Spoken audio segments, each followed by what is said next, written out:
The only guaranteed permanent weight loss I know of is amputation. I've got a video about how many pounds my severed foot was, if you're interested. But today we're talking about the weight I still have, rather than the weight I chopped off. My doctors say it's common for patients to gain weight soon after amputation. I'm no exception. Assuming nothing else changes, such as your diet, supposedly that weight should come off once you get up and start walking. Because walking on a prosthesis takes more effort, it burns more calories, which ideally should help the amputee lose the post-surgical weight. Only I didn't. When my leg was amputated, I weighed 119 pounds and had 19% body fat. I now weigh 146 pounds. Let's examine the story behind the numbers. Throughout my adult life, I've exercised and have eaten a health-conscious diet. When my leg was crippled, I eventually ended up as a full-time wheelchair user. Sitting all day is the definition of a sedentary lifestyle. I tried to stay active by going up and down hills, rolling around the neighborhood, and doing marathons, but came to a discouraging realization. Metabolism is partially a function of muscle mass. When you don't use muscles, they atrophy, getting smaller. Instead of using the largest muscle groups of my body, I was sitting on them. And despite the accomplishment of muscling my way up a steep hill in a wheelchair, strong arms just weren't compensating for not using my larger muscle groups. I started noticing signs that my metabolism was slowing down. I'm struggling just to keep my eyes open long enough to film this. Then life threw me a curveball. My remaining leg was diagnosed with a disease called complex regional pain syndrome. My mobility decreased. I was no longer able to walk. In an effort to save this leg, I was put on a maxed out dose of a nerve pain medication, along with a slew of other medications. If forced to choose between the risks of losing another leg or gaining weight, the choice is pretty obvious, but that didn't make the weight gain any less frustrating. One of my many meds completely took away my appetite. If I didn't set an alarm reminding me, I would forget to eat for literal days at a time. Despite this accidental starvation diet, I gained even more weight. Every amputee is different, but if you've lost a limb, there's a pretty good chance you're also on a bunch of medications. My decreased mobility made it even harder to exercise.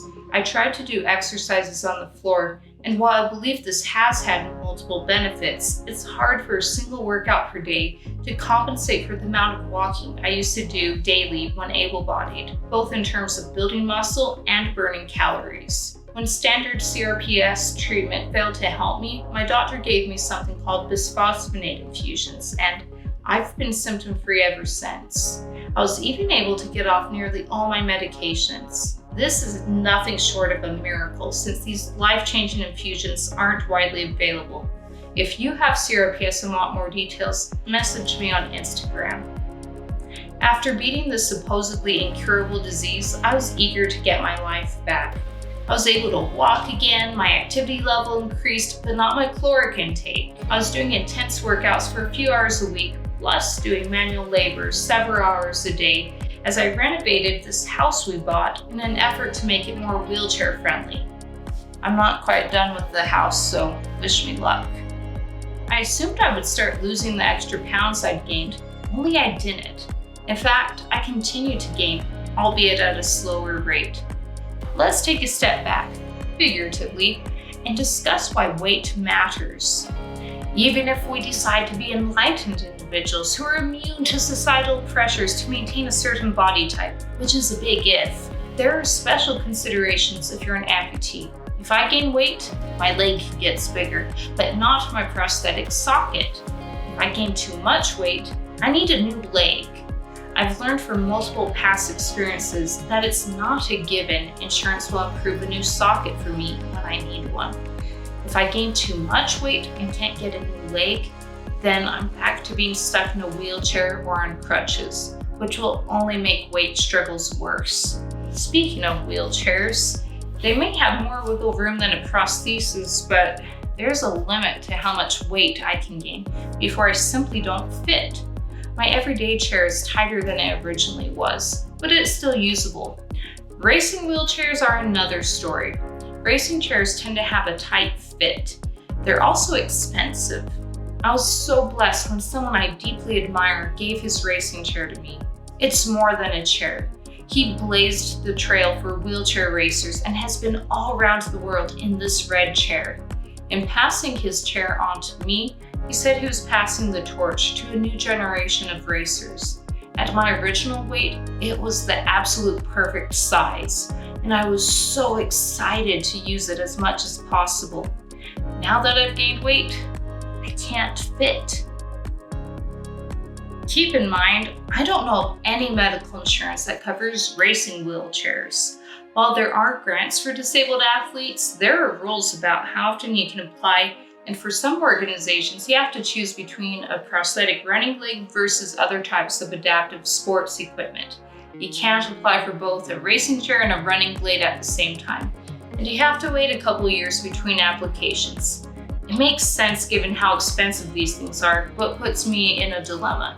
I'm trying so hard to lose the weight so I can fit into the racing chair and use it regularly. If I don't succeed, I'll return the chair, but frankly, I'd be heartbroken. I love this racing chair and I admire the person who gave it to me, and I'm not a fan of obstacles getting in the way of my goals. I made it up the hill. I do have a backup plan for next month's marathon if I don't lose the weight in time, but ultimately I want to get back into the red racing chair. It has a meaningful history, felt wonderful when I used it, and I simply adore it. My physical therapist gave me another reason to be cautious of weight gain as an amputee. There's a correlation between weight and joint replacements.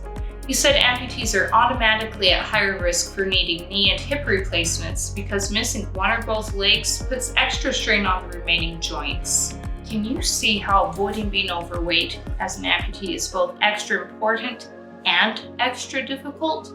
And we haven't even touched on topics like emotional eating, body image issues, and other major struggles associated with weight. Amputation is an extremely emotional life change that correlates with depression and anxiety. If you have a go-to comfort food, you may find yourself constantly struggling between wanting to soothe your emotions by eating versus knowing you should avoid foods that aren't the best for you. It's just one extra struggle on top of everything else you're facing as your life is turned upside down due to limb loss. Or maybe you're like me and tend to lose your appetite when you're depressed, which deprives your body of the nutrients it needs in order to heal and can also damage your metabolism. Regardless of which way your emotions express themselves, studies have shown that mental health impacts physical health. I say all this fully aware that many amputees have diabetes, thyroid issues, and other conditions that are even harder than what I'm dealing with. My heart goes out to you, both because of the physical struggle and also because able-bodied people often don't understand just how hard it is. I'm not throwing a pity party or claiming that my situation is worse than anyone else's. I'm just sharing my experience in hopes I will help you feel less alone if you're going through similar struggles.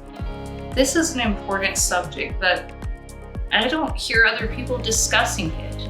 If you're like me, embarrassment might be preventing you from being open about weight struggles, even with people who are in the same boat. I frankly feel helpless because I'm already eating a healthy low-carb diet, not eating too many calories, I'm exercising, and I'm off the meds that jump-started the weight gain in the first place. I'm not sure what else I could be doing. I feel frustrated and uncomfortable in my own body. Many of my clothes don't fit anymore, and I don't feel well, and it's hard not to feel like everyone I meet is silently judging me, noticing that I'm heavier than I used to be. I'm not sure how noticeable it is on camera, but it's very noticeable to me. Weight is something I want to overcome physically and emotionally. I want to get to a healthier weight, but I want to do it in the right way for the right reasons. My doctors and I recently came up with a new game plan. Fingers crossed that it helps.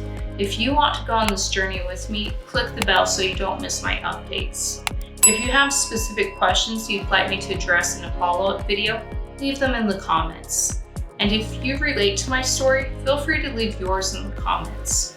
We can help each other by sharing what we've learned along the way. In the meantime, good luck with whatever you're struggling with. I figure most people are going through something hard most of the time, even if they try to keep it to themselves. This is especially true if you're disabled. Please know that you're good enough as you are. Health goals do matter, but at the end of the day, our worth isn't determined by a number on the scale or the number of limbs we have. I'm Stephanina. Thank you for joining me on my amputee adventures.